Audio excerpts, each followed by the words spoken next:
Xerok the Temporal. I have seen how this ends, Taljari. Your time has come. Temporal magic. There can be no escape. This only ends one way. Your fate finds you.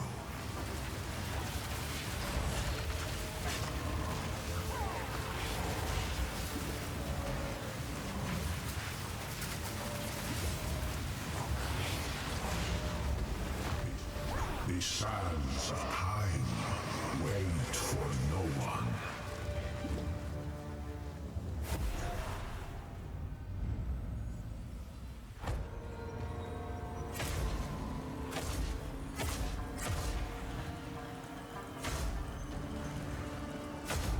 Human, return.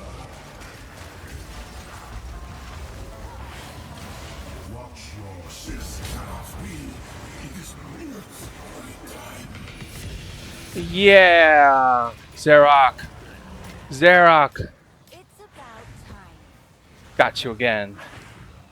And now I can be a Lich. Thank you, Xerok. Thank you. You're a true friend. Hello. Thanks for tuning in. I'm Zane. A while ago, I made a kind of a build guide video, or more maybe a showcase video for zombies and Unearth in Path of Exile in 0.1.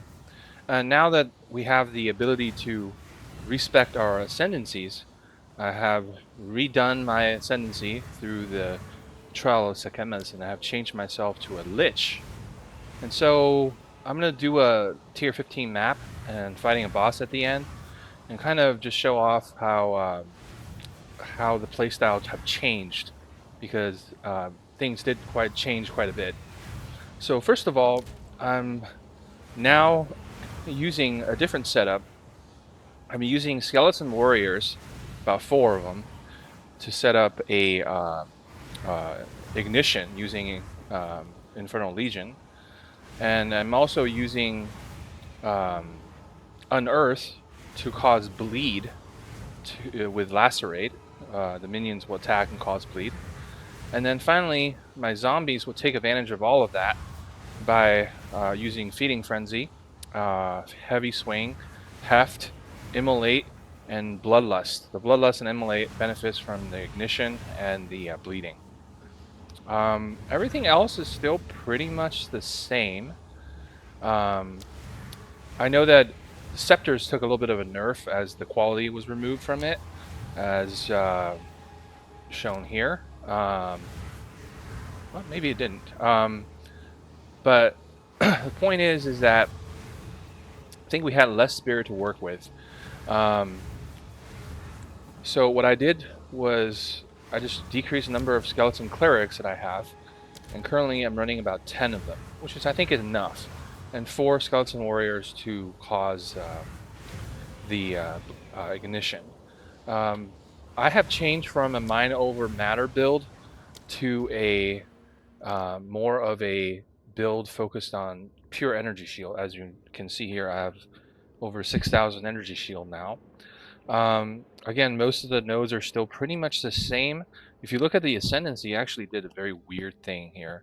I took the bonus that gives you additional mana regeneration and no life change while you have energy shield, and I took a bunch of increased energy shield nodes here, and I took the phylactery to increase my minion damage by slotting a jewel in it that gives me more energy shield from my focus and more minion damage. But I didn't take this tree a lot of the minion players were going for, which is Necromantic Conduit, which gives you Unholy Might. One of the issues I have with that is presence is not a very big area, and also losing 5% max mana per second makes it hard to cast spells. And I already had mana problems before that, and so I wasn't going to spec into that system. And in terms of rest of the skills, I took away a lot of the mana regeneration nodes. I kept a lot of the energy shield nodes, and I ended up moving my anointment to this node here, increased energy shield from your body armor, because I couldn't afford to do Dreamcatcher, which gives you 75% energy shield from an equipped focus. Um, Overall, though, my energy shield had jumped up from uh, under 3,000 to over 6,000, which makes me feel it's acceptable to then lose mana as a source of hit points. So let's get in the game and see how it goes. All right. I think we're doing Rust Bowl.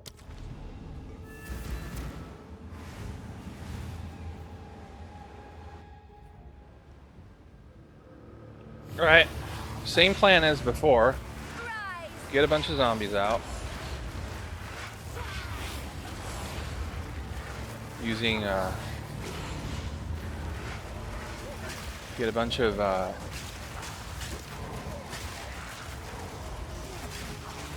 unearthed minions out.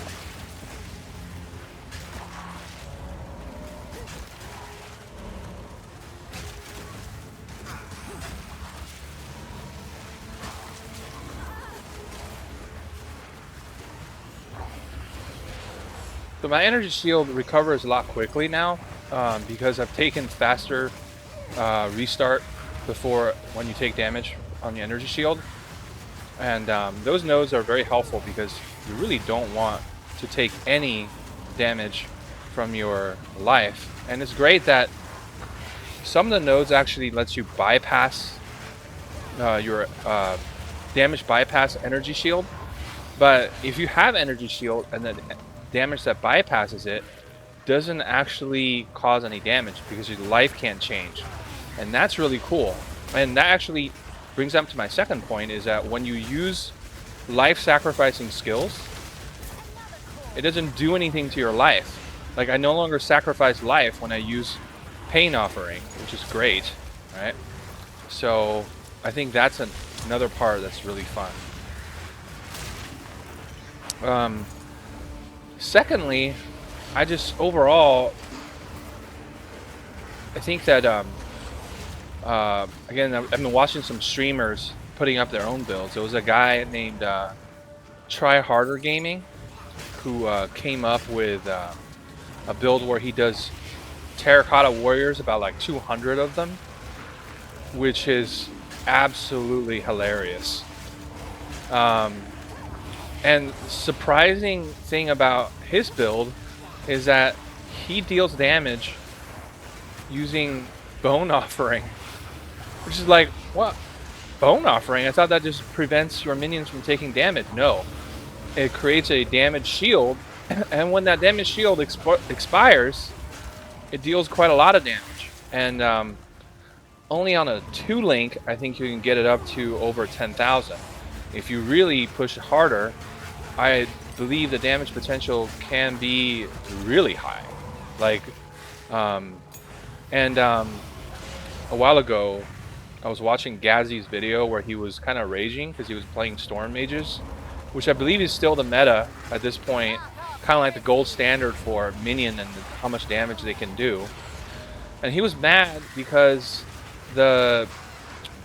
his minions were getting one-shotted by bosses that was surrounding, that pretty much hit everything around him and just blew all of them up. And when they revived, he would do it again and just kill everything, which is hilarious.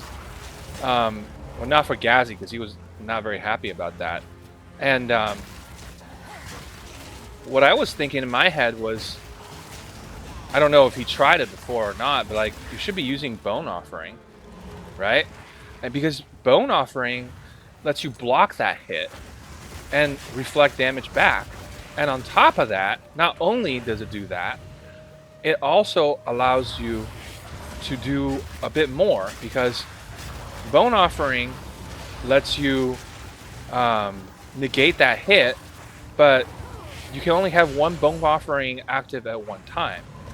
But with overabundant support, you can actually get more than one. You can get 2 of them.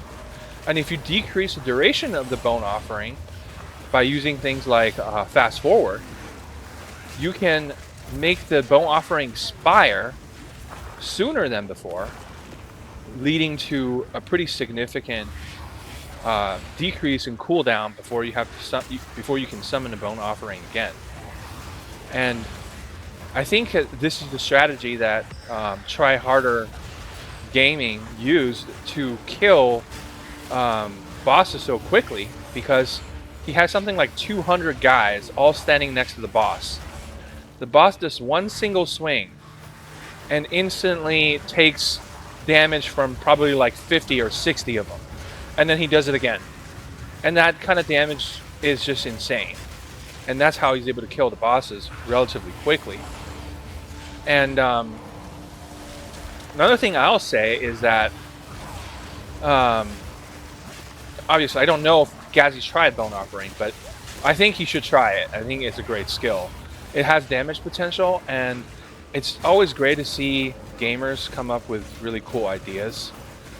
Just, you know, like, hey, I just came up with this awesome idea for a new build, and that's what I love to see. That's why you play the game, I feel. I mean, I'm a little biased because also I'm kind of a casual gamer. I'm not a, you know, like I don't have the best gear.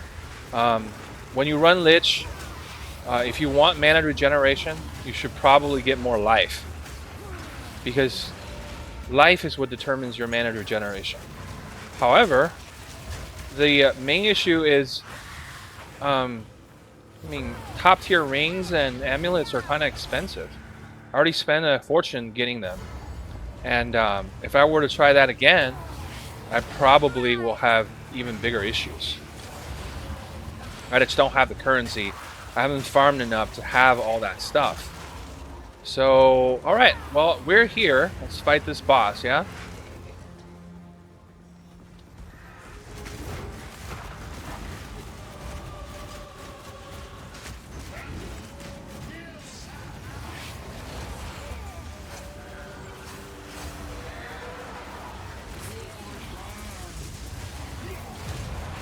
He's dead. So, again, I mean, I don't think my damage is terrible. I think the damage is okay.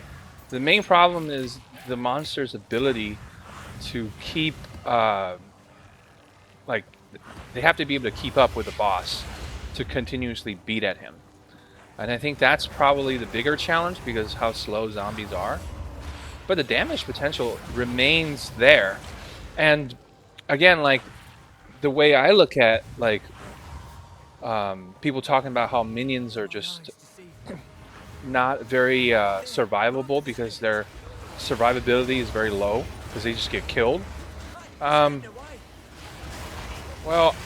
my take on it is, okay, well then I'll just make more. I mean, with self-reviving minions, you have problems, right? Because if you don't revive, because it's a revive timer, and without the revive timer, you can't do a whole lot. Well, I don't have that problem, because I make minions that expire anyways, and if they die, I just make more. And so people killing my zombies is meaningless to me. I just make a whole bunch more.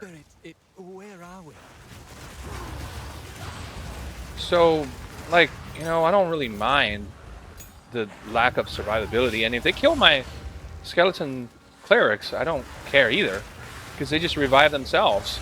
And on top of that, I can also, yeah, they just revive each other. You're not never gonna get all 10 of them all together, and even then, they'd still come back. So it's not necessarily an issue.